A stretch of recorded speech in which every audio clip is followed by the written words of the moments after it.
नमस्कार सर, मेरा नाम राजू है। हम सब लोग जब म्यूचुअल फंड में पैसा इन्वेस्ट करते हैं तो लोगों से क्या सुनते हैं, मार्केट में पैसा कभी मत लगाना, शेयर मार्केट ना ख़त्म हो जाता है, डूब जाता है, भाग जाता है। मतलब यहाँ तो पैसा लगाने नहीं। आप जितना भी रिलेटिव को पूछ लीजिए, चाचा चाची, मामा मामी, ताऊ को, किसी को भी पूछिए, भाई मार्केट में तो पैसा लगाना नहीं, शेयर बाज़ार तो बहुत ख़राब चीज़ है। और सही भी बात है। इन्होंने देखा होगा ये हर्षद मेहता के कांड में एक साल के अंदर 53% मार्केट डाउन, एशियन क्राइसिस में 40% 4 साल तक रहा था ये क्राइसिस, टेक बबल जो हुआ 56% तक डाउन, 1.5 साल तक ये मार्केट गिरावट रहा। रियल इस्टेट जो लेमन ब्रदर्स क्राइसिस देखते हैं 61%, ये भी 1 साल तक चला। और अभी तो आपको पता ही है, मार धाड़ एक्शन से भरपूर ये भूतकाल 30% 3 महीने तक इसी तरह से रहा और 6 महीना में फिर लाइफ टाइम हाई हो गया। अब इसको मैं एक दूसरे उदाहरण से समझाने का कोशिश करता हूँ कि घर में 6 लोग हैं, दादा दादी, माता पिता और बेटा बेटी खुद, ठीक है, कैरम बोर्ड खेल रहे हैं। अचानक से ना भुस कोई मार दिया तो चारों में खलबली मच गया। भाई किसने किया ये? तो ये जो ना छोटा सा बालक ये हंसने लगा चुपके से, तो सब समझ गया भाई यही किया है। तो कहने का मतलब है इतना छोटा सा घटना है, इतना छोटा सा घटना है, कोई ना कोई इसका कारण है ना, किसी न किसी का इसमें हाथ है। तो अब जो इतना बड़ा बवंडर हुआ, ये जो भूतकाल में मार धाड़ एक्शन से भरपूर फिल्म चला और इतना इतना बड़ा घटना हो रहा है, तो क्या अपने आप हो रहा है? आपको लगता है अपने आप हो रहा होगा? उतना छोटा सा घटना के पीछे किसी न किसी का हाथ है, इतना बड़ा घटना हो जाए और किसी का हाथ ना हो, अपने आप हो जाए। धरती पे अपने आप कुछ भी नहीं होता है, कुछ ना कुछ किया जाता है तब होता है। प्राकृतिक आपदा को छोड़ दीजिए, लेकिन इसको भी प्राकृतिक आपदा मान लिया लोग, मानेंगे तो ऐसे ही लपेटे जाएंगे। और दिमाग ला के सोचेंगे, बैठ के धूप में मेडिटेशन करेंगे, 700 ग्राम फल खाएंगे, तो पर्दाफाश होता रहेगा, भंडाफोड़ होता रहेगा। तो यहाँ पे देखते हैं कि आपने म्यूचुअल फंड में पैसा इन्वेस्ट करना शुरू किया, किसी तरह से मोटिवेट होकर शुरू किया, मार्केट दन दनादन बढ़ना शुरू हुआ, आपका मार्केट में पैसा लग रहा है 5 साल में जो है 15-15, 16% के रेट से 20% के रेट से पैसा बढ़ रहा है। अब लग रहा है कि मार्केट लाइफ टाइम हाई हो गया, ठीक है, आपको लग रहा है, साधारण आदमी को लग रहा है। पीछे जो बैठा है ना मोगेम्बो जिसको बोलते हैं हम लोग, उनको लगता है कि अब 7-8 साल हो गया है, अब फिर से मार धाड़ एक्शन से भरपूर कुछ होना चाहिए मार्केट में। तो एक सेक्टर पकड़ते हैं, वो एक सेक्टर पकड़ेंगे छोटा सा, जैसे ये सेक्टर है, काफ़ी सारा सेक्टर है, कंज्यूमर है, सर्विस है, केमिकल है, मेटल है, कंस्ट्रक्शन है, कंज्यूमर है, फाइनेंस में, ये सब में कर चुका है। अब एक सेक्टर पकड़ते हैं, टेक्सटाइल। टेक्सटाइल को पकड़ लिया उन्होंने, सारा पैसा इसमें झोंकता गया, ज़्यादा नहीं झोंकना है, टेक्सटाइल में 20% पहले उसको बढ़ा दिया किसी तरह से, सारे स्टॉक टेक्सटाइल के सब भागने लगे। अब इसका देखा देखी एडवर्टाइज भी हो रहा है, TV, media, newspaper, mobile, ringtone. भाई टेक्सटाइल का तो एकदम आने वाले फ्यूचर में तो एकदम बवंडर होने वाला है, यहाँ पे तेजी तेजी है। तो सारे सेक्टर में धीरे धीरे बढ़ना शुरू हुआ। जब बढ़ के यहाँ तक आ गया ना, साल भर के अंदर 98% बढ़ गया, इंडेक्स सब बढ़ गया, ये भी बढ़ गया।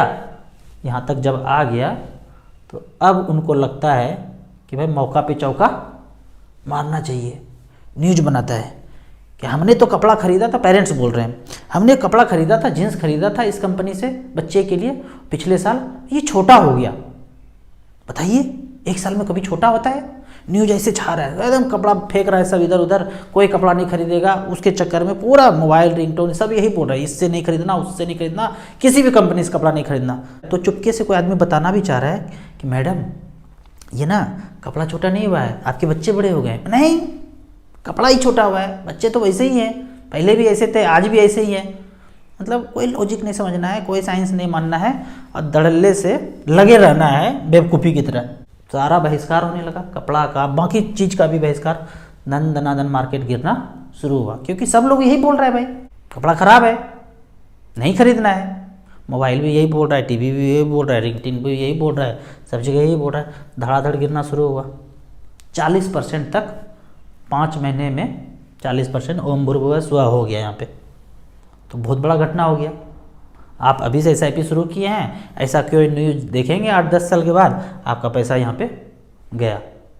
मतलब इतने देर के लिए गया है, इतना देर जो वेट कर लिया, वो न्यूज TV मीडिया सब पीछे हट जाएगा और लगेगा कि अब भंडाफोड़ होने वाला है, क्योंकि पहले ही बताया था कोई छोटा घटना हो या बड़ा घटना हो, किसी न किसी का हाथ होता है।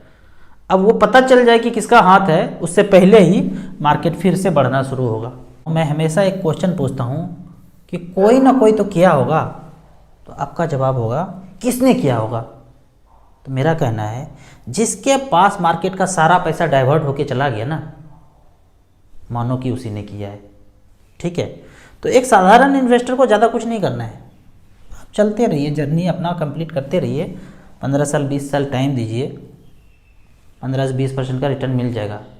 जो खेल खेलने वाला है ना बड़ा खिलाड़ी, वो 30%, 40%, 50%, 60% ऐसे ही चौवा छक्का मारना चाहता है। साधारण इन्वेस्टर भोला भाला हमारे जैसा लोग बने रहेंगे, 15 से 20% जो है मिल जाएगा। जितना षड्यंत्र करना है जिसको करे, जिसको ज़्यादा कमाना है कमाए, हमें नहीं कमाना है ज़्यादा। तो इस तरह से आपको रिटर्न मिल जाएगा। काफ़ी सारे लोगों का कमेंट्स में क्वेश्चन होता है कि मेरे पास 1 लाख है, 2 लाख है, 3 लाख है, अभी बताइए किस में पैसा इन्वेस्ट कर दूँ, 1-1 लाख रुपया करके कहाँ रख दूँ। तो उसके लिए मैं फिर से यही बोलता हूँ, मिड कैप स्मॉल कैप मेरा फेवरेट है लंबे समय के लिए। तो लास्ट 10 ईयर्स के लिए स्मॉल कैप का बात करते हैं। 1 लाख रुपये के लिए SBI, निपॉन और DSP 3 फंड 2012 से लेकर 2022 तक 1-1 लाख रुपया 3 में जमा करके छोड़ देते अगर 10 साल पहले, तो 9 लाख, 8 लाख, 6 लाख, 9 8 17, 3 22, 3 23 लाख, 3 लाख का 23 लाख हुआ। 25%, 24%, 20% का रिटर्न। लेकिन मैं इतना ना मानूं, वो 1-1 लाख रुपया करके 3 फंड में एवरेज लगा देता। एवरेज लिखा हुआ है, मतलब हम उतना रिटर्न नहीं मानते हैं जो टॉप का है, एवरेज होता। तो 1 लाख का वैल्यू कितना है? 5,77,000 रुपया 18% की रेट से। 5,77,000 है 1 लाख का वैल्यू पिछले 10 साल में, तो 3 से मल्टीप्लाई कर दिया तो 15 लाख रुपया हो गया। 3 लाख का वैल्यू पिछले 10 साल में 15 लाख हो गया एवरेज। टॉप का बात छोड़ देते हैं।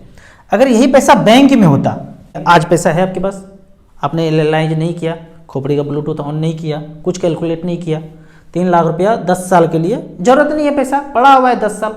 किसी को ये कहना ना कि 5 साल के बाद जरूरत है, 10 साल के बाद जरूरत है, 12 साल के बाद जरूरत है, वो जरूरत जब आएगा आएगा, पैसा पड़ा ही रह जाता है। आपने बोला 5 साल के लिए, 5 साल के बाद भी जरूरत नहीं पड़ा तो 10 साल के लिए रह गया। तो 10 साल के लिए अगर रह गया, 8% के रेट से बैंक आपको रिटर्न दे दे, तो 3 लाख का वैल्यू 6,47,000 रुपया होता है। इसमें से यदि आप 20% के कैटेगरी में आते हैं तो 20% टैक्स दे दीजिए बढ़े हुए पैसे पे, और 30% में आते हैं तो 30% दे दीजिए। लेकिन म्यूचुअल फंड में ये जो पैसा बन रहा है, मान लीजिए 15 लाख रुपया बन रहा है यहाँ पे, इसमें 10% ही टैक्स देना है। कितना, कैसे देना है?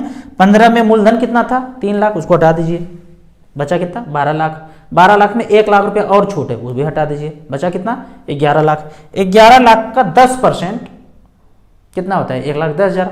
उतना टैक्स देना है, बाकी सब आपका बैंक में कहीं ज़्यादा देना पड़ेगा। आपको ये वीडियो अच्छा लगे, मेरा मेहनत अच्छा लगे तो लाइक ज़रूर कीजिए। आपको म्यूचुअल फंड में इन्वेस्ट करना है तो दिए हुए ऐप में रजिस्ट्रेशन करने के बाद हमसे डायरेक्टली जुड़ सकते हैं। ऐप का और मेरे सर्विस का लाइफ टाइम कोई चार्ज नहीं है। तो इस नॉलेज को आप चाहें तो फैमिली मेम्बर्स के बीच व्हाट्सएप यूनिवर्सिटी में से ज़रूर शेयर करें। यूट्यूब पे देख रहे हैं तो लाइक एंड शेयर जरूर करें। Thank you so much.